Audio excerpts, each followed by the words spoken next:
Hi, welcome to Box on the Box, Rock and Cellular, Botbrack for short. I'm over Box. So I just thought I'd do another little follow-up Indy video. I wasn't totally happy with my review. I kind of waffled a bit, but some of the things I missed. But one of the things I was interested, firstly, to do was to look at the box office prospects, because obviously you may be aware this film has cost a lot of money. It's one of the most expensive films ever made, $295 million, I reckon. When you add advertising and print on that would put it probably closer to a negative cost of probably more like $450 million. I've noticed I'm getting loads of Facebook stuff, and they seem to be pushing sort of positive comments about it. Obviously, the Cannes thing, having it premiere at Cannes has backfired because of reviews. And that's hurt its box office prospects. This weekend it opened to $60 million, which is the low end of its projections, not much better than The Flash. I had a check yesterday, they were giving figures for Monday, seemed to be about 10 million, something like that. So, you know, this week, by the end of its first week of release, it could have grossed $100 million. But my feeling is that this won't gross more than about 200 million in the US, which sounds like a lot, but when your films cost that much, it's not great. To put it into perspective, if the film's negative cost with everything in is $450 million, it will have to gross $900 million to break even, because typically the distributor pays back half, or the studio gets half, whatever the gross is. And someone may be on points like Harrison Ford. That's when you get a percentage of the net profit or the gross point. Clever people would get gross points. Yeah, it's highly unlikely this will gross $900 million, I think. We'll go into that, but I'll just go through the original film. So the original Raiders grossed $390 million back in 1981. And actually had a re-release, actually. So this figure's not exactly right. But the average ticket price in 1981 was $2.78. It's now $10.53, that's as of last year. So it's... inflation adjusted gross is $1.47 billion, say about 1.4. You've got to remember as well, this is back in the day, you didn't have the Chinese market. I know that's a bit funny at the moment. Markets like Russia, that's funny as well, and other ones. So the global marketplace isn't quite as big as it is now. So, Raiders, it could feasibly do, closer to 2 billion or certainly 1.8. Temple of Doom, controversial reviews, meant it grossed less. That was $333 million in 1984. The average ticket price then was $3.36, $10.53 now. It's $1.040 billion, I've calculated. Just $1 billion. Last Crusade, that did better. That was a $474 million gross in 1989. That was a huge hit. Some of you may remember the famous summer of 1989 when the marketplace was crowded. And two of the films that didn't do as well, one was License to Kill, James Bond. I think The Abyss, really, James Cameron, that grossed about $54 million, but wasn't the hit they expected. But License to Kill was the big one where franchise fatigue set in. But anyway, yeah, Last Crusade, average ticket price was $3.99, so $1.25 billion. So that trilogy there, you can see, it kind of follows a classic trilogy gross format. You've got your first one, which is always the biggest grosser. Things tend to tail off by 2030, so it's 40% on the second one, and then people come back for the third one because they kind of had a gap, and they maybe want to know how things finish. This certainly plays out with the original Star Wars trilogy and the prequels trilogy, not the other recent Star Wars trilogy where the grosses went down because the films were shit. But what's interesting, Kingdom of Crystal Skull, if you remember, people knock it now. There was a massive excitement about that film. Indy was coming back. That grossed $790 million in 2008, the highest grossing film in monetary terms. Ticket price then was $7.18, so its gross was $1.16 billion is what it would be now. So that's actually second most bums on seats, but that's in an era when you've got a wider marketplace. So I think it's fair to say that certainly Raiders, Temple and Last Crusade, if they were released in a modern marketplace before the war in Russia, they would be grossing more. But still, Crystal Skull, that's a really good gross. So Dial of Destiny, I mean, what is this film going to gross worldwide? I think it could do 500 or 600 million. I think 600 million is its best shot. Depending on how it sells around the world, it might not do that. If it was to gross $600 million, that would return $300 million to the studio. They would need to gross another $150 million to break even, and that is doable from Blu-ray sales, which are still, Blu-rays still sell, not DVDs. They're going to be wiped out soon. They're landfill. Also, there's the box set where you put the whole Indiana Jones with all the extras and everything in a box set, which collectors like to get. There's video on demand. It'll probably do well on that because the people, the age range that it's aimed at aren't going to the cinema like they were since COVID, before COVID. So you put it in a premium price, $15.99, whatever the dollars are over in the US, I'm not sure, and it'll do well. Then there's a thing, you put it on Disney, it might attract a few subscribers, even though that's not doing good. And then they're selling TV rights for terrestrial TV and so on, although with the streaming thing, that can take a while to come through. So I think it's feasible that it could get that money back. But $600 million is going to be difficult. But if it grosses 200 in the US, it's fair to say that it would, 300 or 400 million or 350 million isn't beyond the realms of possibility with the international marketplace being bigger. So that's my sort of take on that. This film, it's not going to be the bonanza. I think the problem is that there's no goodwill from the Crystal Skull. So the negative reviews from Cannes, people seem to have it in for it. I've seen the film, as you know from the review, I gave it a 6 out of 10. A lot of my friends have seen the film now. One's giving it a 7. I think another guy said he really enjoyed it, so I've got a kind of 7 vibe, maybe a bit more. A couple of her mates, it's a 6. And if you actually look at the numbers for the reviews, the percentage online now, it's now tracking about 68% or 65%. And so I think generally the audience it's better than Crystal Skull. I'm happy to see Indy one more time. It's a 6 or a 7 out of 10, and I think that's perfectly fine.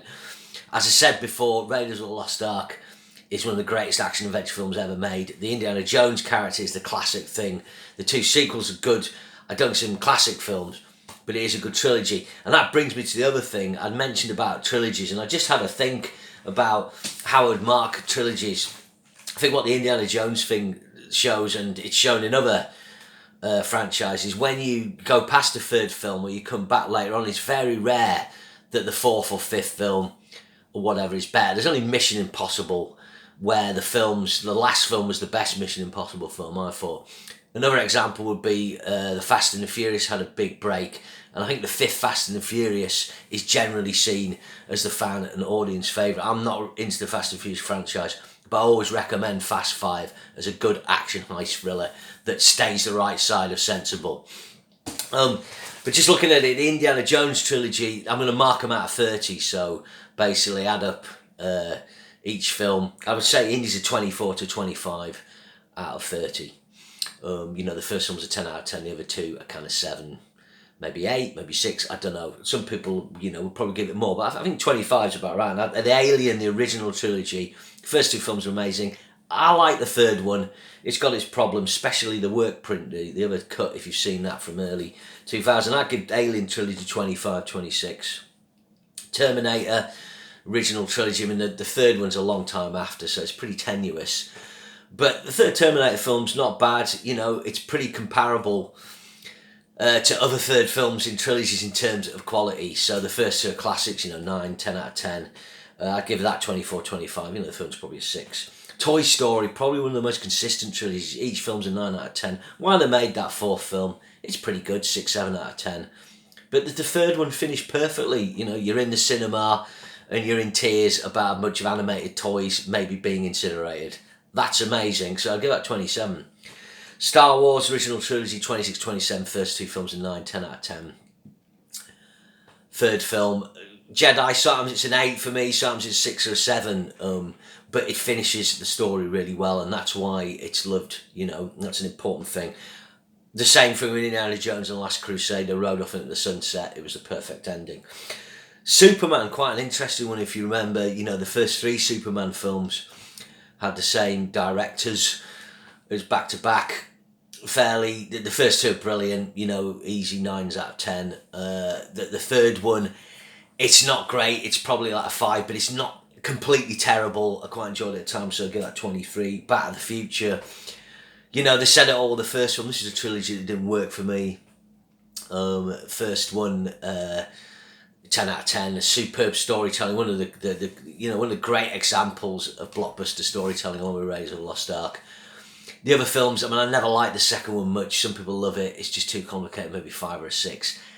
Third one's a bit kind of drab. It's a bit easier to follow, but it doesn't totally work. So I'm kind of on a 21 on that. The other 2 films come nowhere near to the first one. Lethal Weapon, again, if you remember, the original trilogy was 87, 89, 92. First 2 films, really good, 9 out of 10, 8 out of 10. Third one, not as good, I'm giving that a 22. Again, they came out with the 4th one, which was even worse. Die Hard, original trilogy. Second one's actually better than the third one. I wouldn't have said that at the time. First one's a 10, second one's probably a 7. Third one's kind of 6 for me, 23. Actually, really like the 4th film. The 5th film's a fucking abomination. Matrix, first film started off really good. The other 2. Second one was quite a bit of fun, but really pretentious. Maybe 6 out of 10. Third one's dreadful. I'm giving that 18. Lord of the Rings, I'm not really bothered with the Lord of the Rings film now, but it is a good trilogy, and it nearly finished really satisfyingly when it said "you kneel before no man," and then had a big tagged on bit to prove Frodo wasn't gay for Sam. He just really liked him because it showed Sam had a wife and stuff. That's all the tagged on bit, I don't know. Anyway, a lot of people would give it a really high mark, like 27. I'm sort of 25, 26, 27. Star Wars prequels, I'm giving like 15. Star Wars sequels, 15. First film was good. In the new sequels, Force Awakens quite good. Star Wars prequels, the last film was pretty good. The other ones aren't. Spider-Man original trilogy, first film, I always thought the CGI was crap, so I only give it a 5. But the Dr. Octopus one was really good, 8 out of 10. Third one's terrible, 17. You get horror ones as well. Exorcist trilogies, very far apart. Obviously they did those films later, which was all confused. The Paul Schrader one, but obviously the first one's a classic, the second one's terrible, the third one's interesting. I'm not sure what my mark would be. I've got an 18 here, but that's really brought down by the second one. And then you got the Omen trilogy, which is much better than people realise. First one's an absolute classic. Sequel's really good, 8 out of 10 for me. A bit TV movie direction, but it is good. Great deaths in that. And then the third one, the deaths aren't as good, but it's got quite a good plot. Sam Neill's good. It's got a gothicness because it's set in England again. So I'd give that 23, 24. So just a bit of waffle there. So really what I'm doing there is, as soon as you start making 4th or 5th films, it's never as good. And the Indiana Jones trilogy, for me, sits well it's in the upper echelon of trilogies. Indy, Alien, Terminator, Toy Story, Star Wars, Lord of the Rings, The Omen. There's some trilogies that generally really work. I think obviously with Indy, the third film was better. Often the third film can tail off. So yeah, that was just really a little thing about that, the box office, where the trilogy stands. Thinking about the film, I have kept thinking about it. I think that's because Indy's so important in our lives as a character, as a cinematic experience. There's things they could have done. So just if you've not seen the film, I'm just going to do a little bit of spoiler here. Not so much a plot, but one of the problem with the film, so obviously we're at 13 minutes 30, spoiler, is Indy, he's a bit too passive with the action in this film. And one of the things that they didn't manage to do in the Dial of Destiny is find ways for Indy to circumnavigate his age with the action. They gave some of those things over to Phoebe Waller-Bridge character, which is a mistake. But he could have used his wit more, could have, used other things around him, something like that. I think, as I said, one of the problems is the Indiana Jones thing. It's for people of our generation.